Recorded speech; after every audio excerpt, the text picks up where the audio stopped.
أعوذ بالله من الشيطان الرجيم. بسم الله الرحمن الرحيم. الحمد لله الذي أنزل على عبده الكتاب ولم يجعل له عوجا قيما لينذر بأسا شديدا من لدنه ويبشر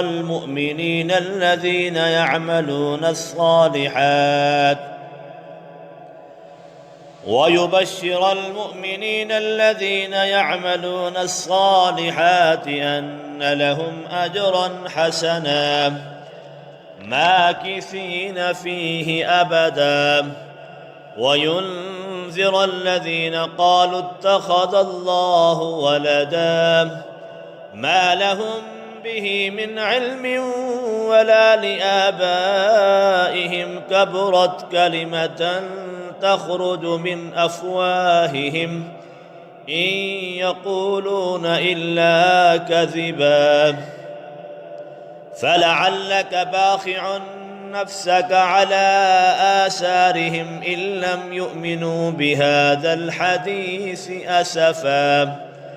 إنا جعلنا ما على الأرض زينة لها لنبلوهم أيهم أحسن عملا وإنا لجاعلون ما عليها صعيدا جرزا أم حسبت أن أصحاب الكهف والرقيم كانوا من آياتنا عجبا إذ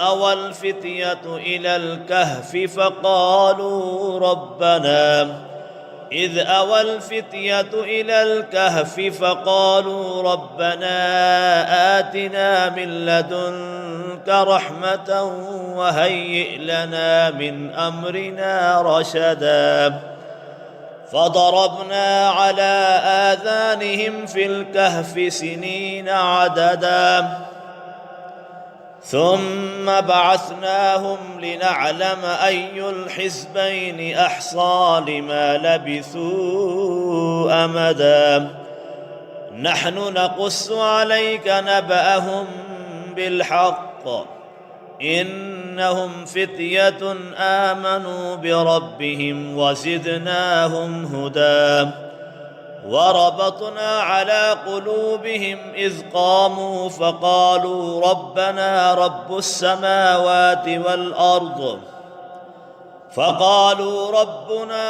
السماوات والأرض لن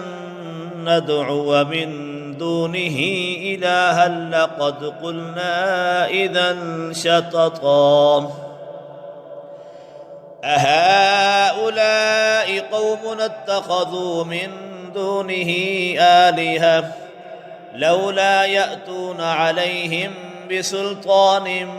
بين فمن أظلم ممن افترى على الله كذبا وإذ اعتزلتموهم وما يعبدون إلا الله فأووا إلى الكهف ينشر لكم ربكم من رحمته ويهيئ لكم من أمركم مرفقا وترى الشمس إذا طلعت تزاور عن كهفهم ذات اليمين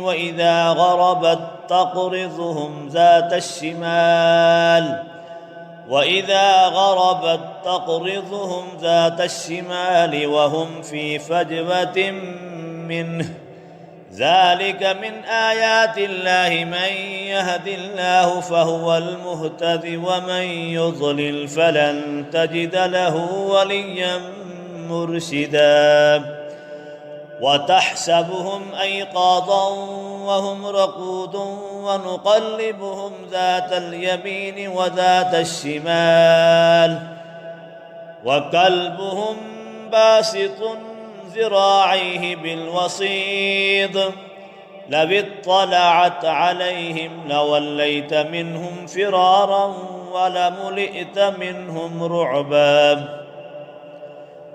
وكذلك بعثناهم ليتساءلوا بينهم قال قائل منهم كم لبثت قالوا لبثنا يوما أو بعض يوم قالوا ربكم أعلم بما لبثتم فابعثوا أحدكم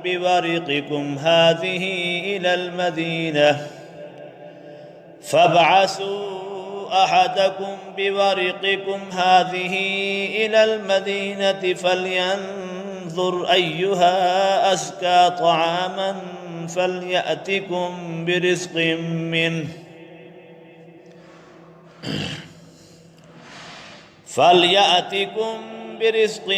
منه وليتلطف ولا يشعرن بكم أحدا إنهم إن يظهروا عليكم يرجموكم أو يعيدوكم في ملتهم ولن تفلحوا إذن أبدا وكذلك أعسرنا عليهم ليعلموا أن وعد الله حق وأن الساعة لا ريب فيها إذ يتنازعون بينهم أمرهم فقالوا ابنوا عليهم بنيانا ربهم أعلم بهم قال الذين غلبوا على أمرهم لنتخذن عليهم مسجدا سيقولون ثلاثة رابعهم قلبهم ويقولون خمسة وسادسهم قلبهم رجما بالغيب ويقولون سبعة وثامنهم قلبهم قل ربي أعلم بعدتهم ما يعلمهم إلا قليل فلا تمار فيهم إلا مراء ظاهرا ولا تستفت فيهم منهم أحدا ولا تقولن لشيء إني فاعل ذلك غدا إلا أن يشاء الله واذكر ربك إذا نسيت وقل عسى أن يهديني ربي لأقرب من هذا رشدا ولبثوا في كهفهم 300 سنين وازدادوا 9 قل الله أعلم بما لبثوا له غيب السماوات والأرض أبصر به وأسمع ما لهم به من دونه من ولي ولا يشرك في حكمه أحدا واتل ما أوحي إليك من كتاب ربك لا مبدل لكلماته ولن تجد من دونه ملتحدا واصبر نفسك مع الذين يدعون ربهم بالغداة والعشي يريدون وجهه ولا تعد عيناك عنهم تريد زينة الحياة الدنيا ولا تطع من أغفلنا قلبه عن ذكرنا واتبع هواه وكان أمره فرطا وقل الحق من ربكم فمن شاء فليؤمن ومن شاء فليكفر إنا أعتدنا للظالمين نارا أحاط بهم سرادقها وإن يستغيثوا يغاثوا بماء كالمهل يشفي الوجوه بئس الشراب وساءت مرتفقا إن الذين آمنوا وعملوا الصالحات إنا لا نضيع أجر من أحسن عملا أولئك لهم جنات عدن تجري من تحتهم الأنهار أولئك لهم جنات عدن تجري من تحتهم الأنهار يحلون فيها من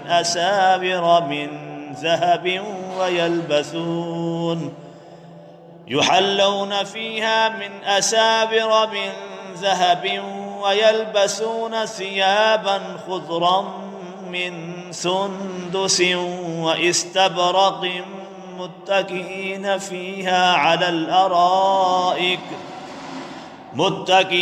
فيها على الأرائك نعم الثواب وحسنت مرتفقا. واضرب لهم مثلا الرجلين جعلنا لأحدهما جنتين من أعناب وحففنا بنخل وجعلنا بينهما زرعا كلتا الجنتين آتت أكلها ولم تظلم منه شيئا وفجرنا خلالهما نهرا وكان له ثمر فقال لصاحبه وهو يحاوره أنا أكثر منك مالا وأعز نفرا ودخل جنته وهو ظالم لنفسه قال ما أظن أن تبيد هذه أبدا وما أظن الساعة قائمة ولئن رددت إلى ربي لأجدن خيرا منها منقلبا.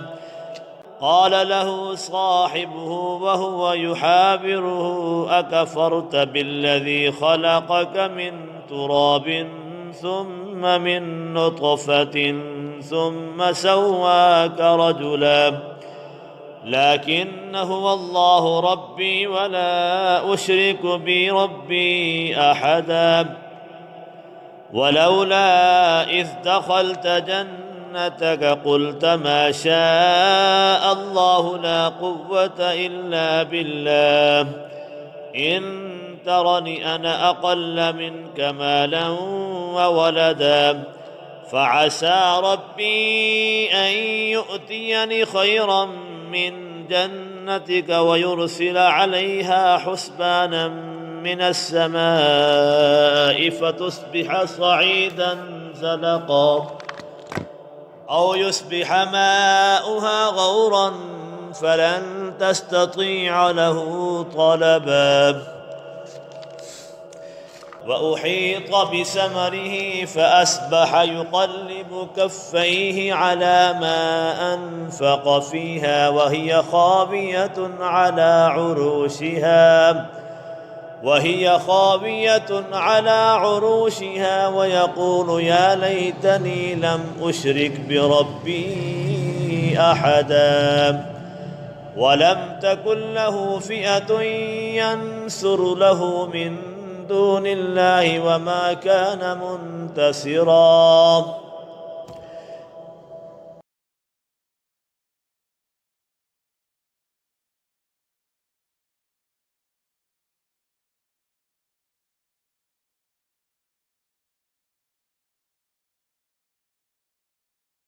واضرب لهم مثل الحياة الدنيا كماء إن أنزلناه من السماء فاختلط به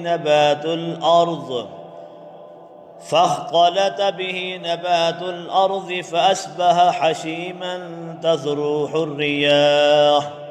وكان الله على كل شيء مقتدرا.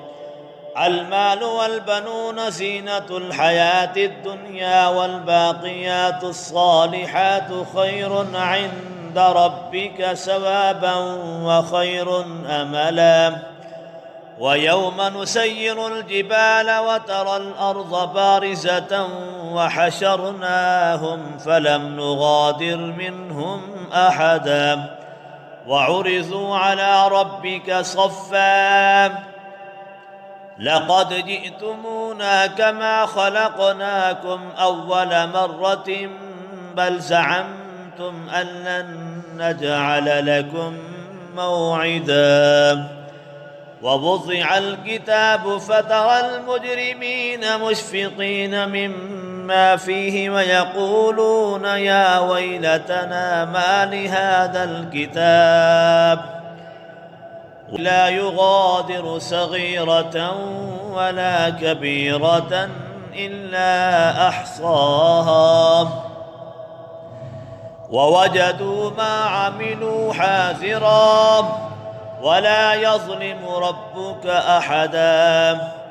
وإذ قلنا للملائكة اسجدوا لآدم فسجدوا إلا إبليس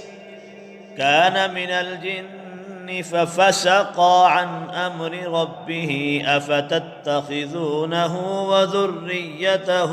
أولياء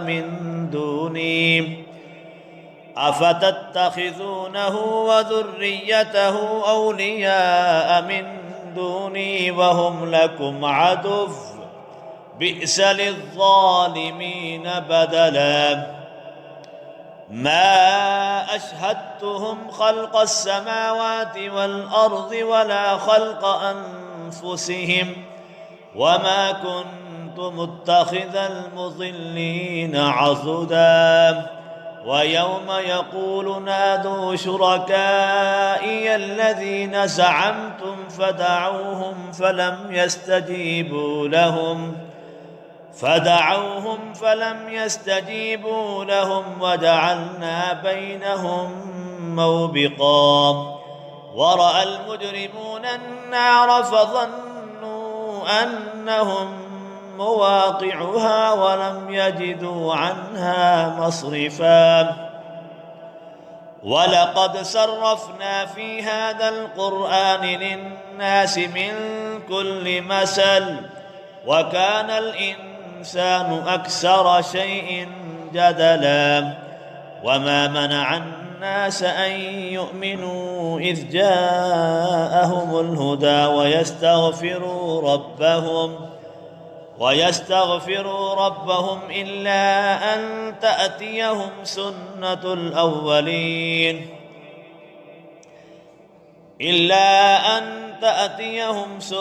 الأولين أو يأتيهم العذاب قبلا. وما نرسل المرسلين إلا مبشرين ومنذرين ويجادل الذين كفروا بالباطل ليدحضوا به الحق واتخذوا آياتي وما أنذروا هزوا. ومن أظلم ممن ذكر بآيات ربه فأعرض عنها ونسي ما قدمت يداه إنا جعلنا على قلوبهم أكنة أن يفقهوه وفي آذانهم وقرا وإن تدعوهم إلى الهدى فلن يهتدوا إذا أبدا. وربك الغفور ذو الرحمة لو يؤاخذهم بما كسبوا لعجل لهم العذاب بل لهم موعد لن يجدوا من دونه موئلا.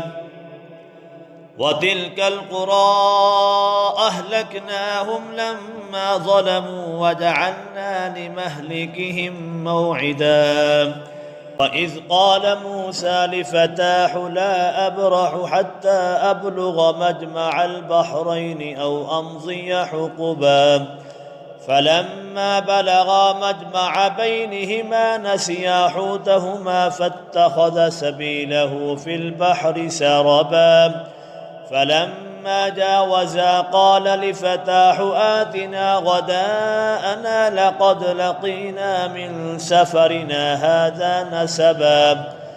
قال أرأيت إذ أوينا إلى الصخرة فإني نسيت الحوت وما أنسانيه إلا الشيطان أن أذكره واتخذ سبيله في البحر عجبا قال ذلك ما كنا نبغي فارتد على آثارهما قصصا فوجدا عبدا من عبادنا آتيناه رحمة من عندنا وعلمناه من لدنا علما. قال له موسى هل أتبعك على أن تعلمني مما علمت رشدا؟ قال إنك لن تستطيع معي صبرا وكيف تصبر على ما لم تحط به خبرا؟ قال ستجدني إن شاء الله صابرا ولا أعصي لك أمرا. قال فإن اتبعتني فلا تسألني عن شيء حتى أحدث لك منه ذكرا. فانطلقا حتى إذا ركبا في السفينة خرقها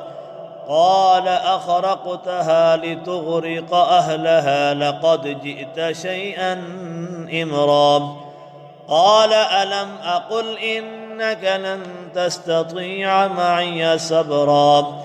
قال لا تؤاخذني بما نسيت ولا ترهقني من أمري عسرا. فانطلقا حتى إذا لقيا غلاما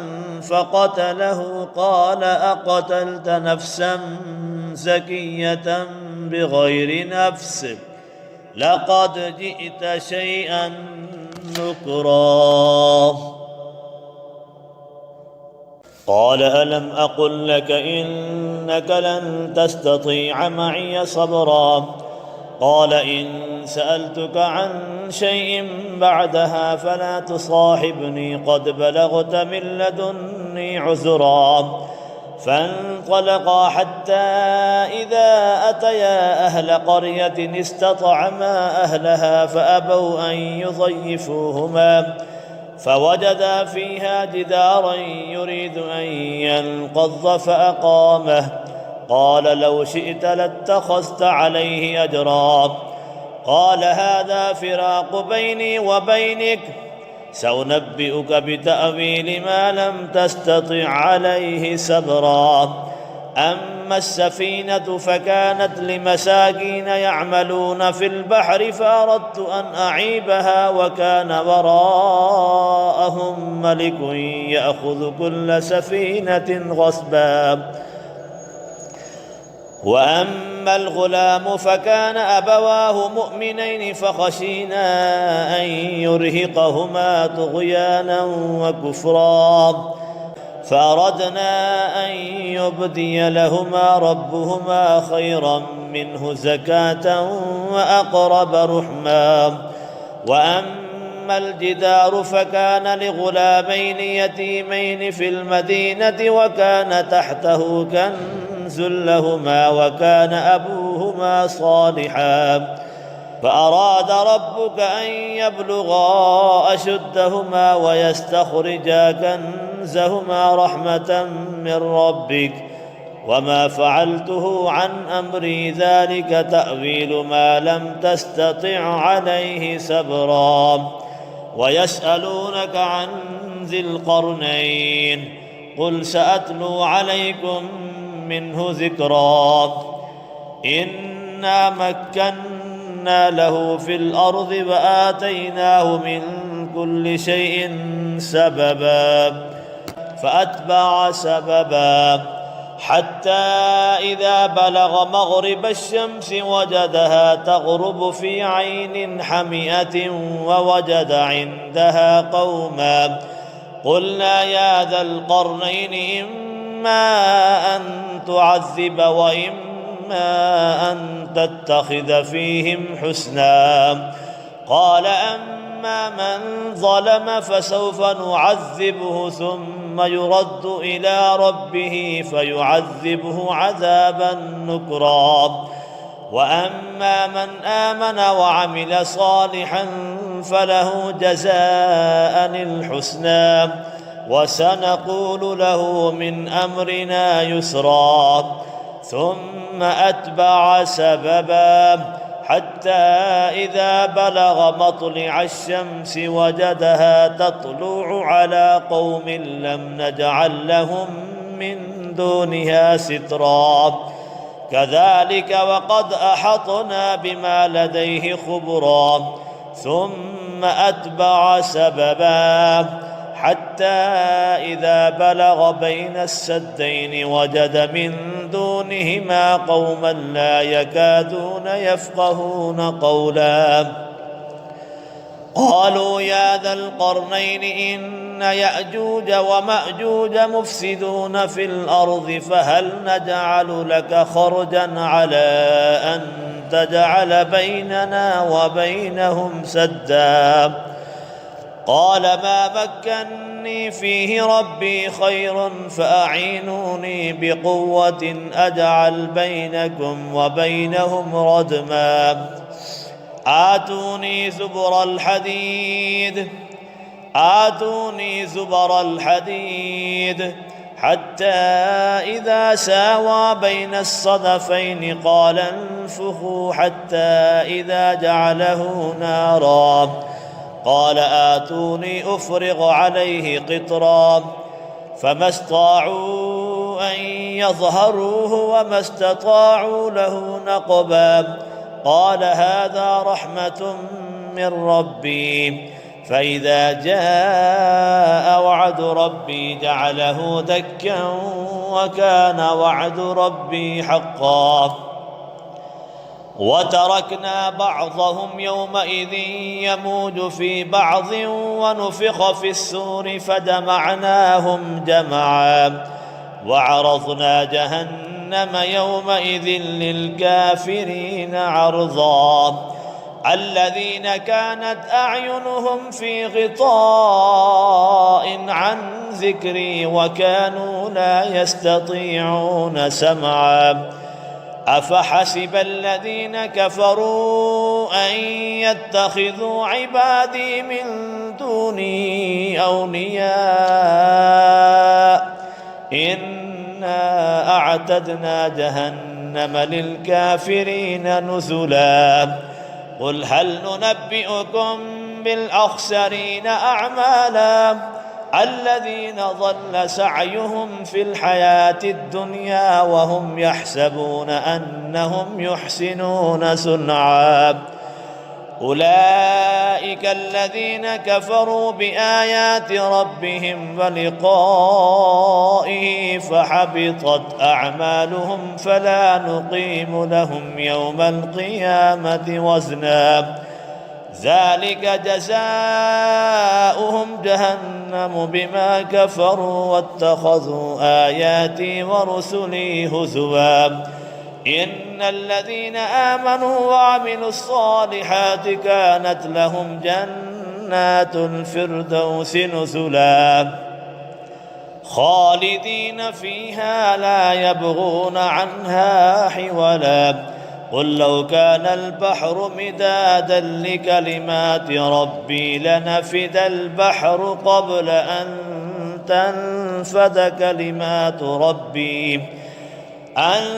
تنفد كلمات ربي ولو جئنا بمثله مددا قل إنما أنا بشر مثلكم يوحى إلي أنما إلهكم إله واحد فمن كان يرجو لقاء ربه فليعمل عملا صالحا ولا يشرك بعبادة ربه أحدا.